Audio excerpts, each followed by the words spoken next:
If someone was thinking of starting your program, they hear it's very strict, and they weren't coming because they're afraid of that term. Is it very strict, or is it a different approach? And yes, I have had that. And my first response to that is, when someone calls me and says that, and it just happened recently also, my first response is, who are the people that told you this, without mentioning names? Are they slim? And the answer is almost always no. Strict in terms of what? Is what I would say to somebody. I heard your program is very strict. And I would say to them, well, strict in terms of what? Right now, you just told me you're 30, 40, 50 pounds overweight. You're eating what you want, when you want, as much as you want, or as little as you want. You can go days without eating, or you can be binging for 24 hours. Compared to that, yeah, I guess I'm going to be strict, because I'm going to give you you have to have some discipline. So strict is a very kind of funny word. We don't allow you. Our program is not here. Just pay me money and then just go do what you were doing anyway. Mrs. Schwartz, not being strict is how you got to be 60 pounds overweight. So that's how I would respond to somebody. Strict in terms of what? In terms of the life that you have now that led you to be overweight in the first place? There has to be some discipline. There has to be. Isn't diet like misuse of credit cards? Because you got a credit card, you get a limit, it can be very high. You keep filling it up, and then when you get a call from the credit card people, you owe a lot of money. So losing weight is control. So you don't overuse your credit card. On this case, overeat and gain all that weight. Right. And then one day you wake up, you can't pay the credit card bill. And when you're overweight, you have to pay that health bill. That's right. Which happens to be diabetes, hypertension. Some type of time people really can form certain types of cancers. So if you want to have a smaller credit card bill, maybe a better lifestyle, it's the same thing, because you also use your credit card to buy meals. That's exactly right. So you can save money in your credit card of life and the credit card in actual life. That's exactly right. That's exactly right. But I do get that a lot. I meant to call. I've had your card for about a year already. I've been meaning to call a couple of times, but I heard the program is very strict. And like I said, my first response is, well, listen, it wouldn't take anything for you just to call me.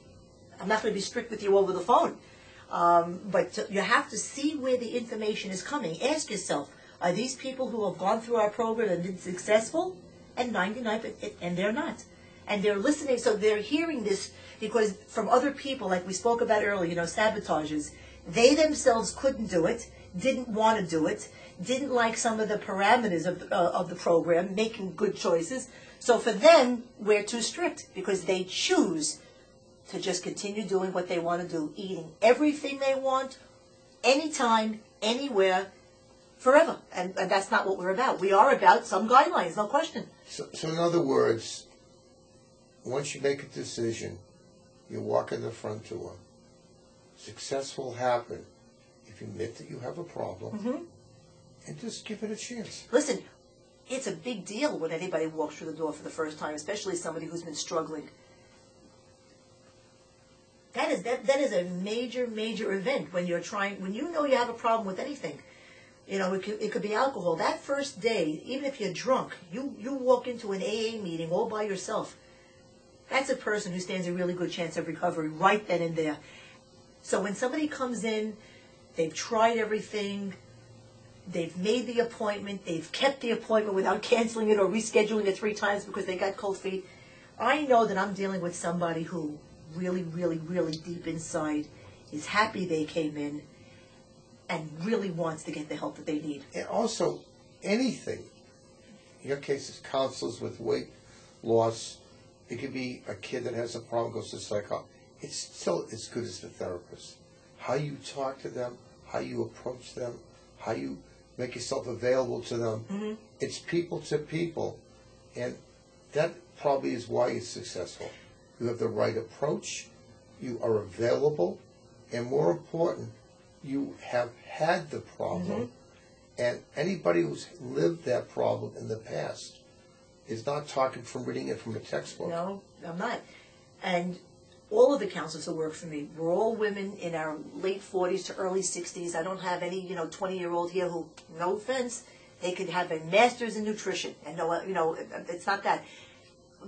Women that are in their 40s, 50s, 60s, we're mature, we've lived some, we've gone through stuff on our own life, we have the wisdom of age, and we've all lost a ton of weight.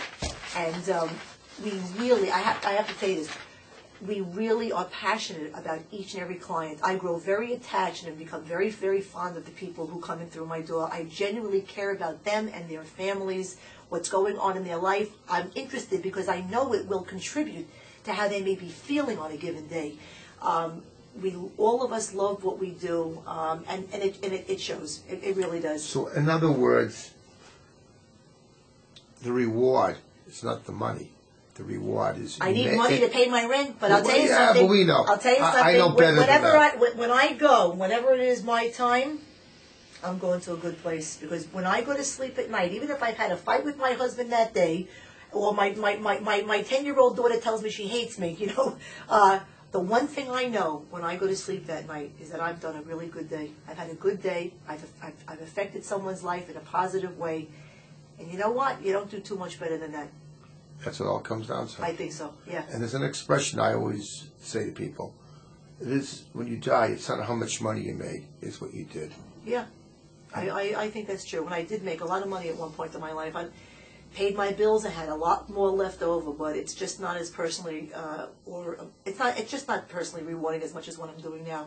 And I always, I want people to do what I'm doing. Listen, I'm going to be 53 years old in June. Am I the same 118 that I was when I was married? No.